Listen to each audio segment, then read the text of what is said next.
ರೈತರ ವಿಚಾರದಲ್ಲಿ ಮಾತ್ರ ಕೇವಲ ಎಲ್ಲರೂ ಕೂಡ ಘೋಷಣೆಗಳನ್ನು ಕೂಗ್ಕೊಂಡು ಅವ್ರ ಪರವಾಗಿ ನಾವಿದ್ದೀವಿ ಅಂತ ಹೇಳ್ಕೊಂಡು ಹೋಗ್ತಾರೆ. ಶಿಕ್ಷಣ ಸಚಿವ ಮಧು ಬಂಗಾರಪ್ಪ ವಿರುದ್ಧ ಈಗ ರೈತರು ಸಿಟ್ಟಿಗೆದ್ದಿದ್ದಾರೆ. ಯಾಕೆ? ಕನ್ನಡ ಶಾಲೆ ಅಭಿವೃದ್ಧಿಯ ಬಗ್ಗೆ ಭೇಟಿಗೆ ರೈತರು ಹೋಗಿರ್ತಾರೆ.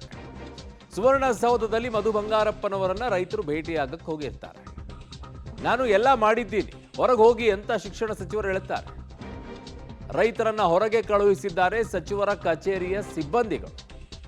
ಮಧು ಬಂಗಾರಪ್ಪ ವರ್ತನೆಯಿಂದ ರೈತ ಮುಖಂಡರು ಆಕ್ರೋಶವನ್ನ ವ್ಯಕ್ತಪಡಿಸಿದ್ದಾರೆ. ಮಧು ಬಂಗಾರಪ್ಪ ಕಚೇರಿಯ ಮುಂಭಾಗದಲ್ಲಿ ಈಗ ರೈತರು ಪ್ರತಿಭಟನೆಯನ್ನ ಮಾಡ್ತಾ ಇದ್ದಾರೆ. ನಮ್ಮನ್ನು ಹೊರಗೆ ಹೋಗಿ ಅನ್ನೋಕೆ ಅವ್ರು ಯಾರ್ರಿ ಅಂತ ಸಿಟ್ಟನ್ನ ಹೊರಹಾಕಿದ್ದಾರೆ.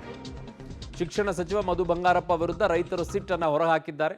ಅವ್ರು ಯಾವುದೋ ಅವ್ರ ವೈಯಕ್ತಿಕವಾಗಿ ವಿಚಾರಕ್ಕೆ ಬಂದಿರಲಿಲ್ಲ, ಶಾಲೆಯ ಒಂದು ಅಭಿವೃದ್ಧಿ ವಿಚಾರದಲ್ಲಿ ಬಂದಿರ್ತಾರೆ.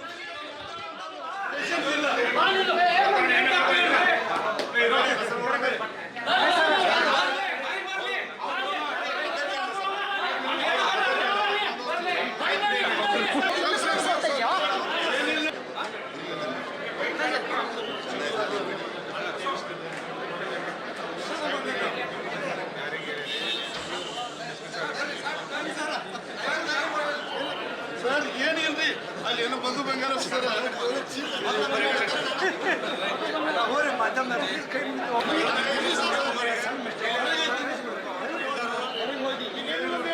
ಏನಿಲ್ಲ ಸರ್, ದಯಮಾಡಿ ಏನಿಲ್ಲ ನಮ್ಗೆ ಇನ್ನೊಮ್ಮೆ ಕೆಲಸ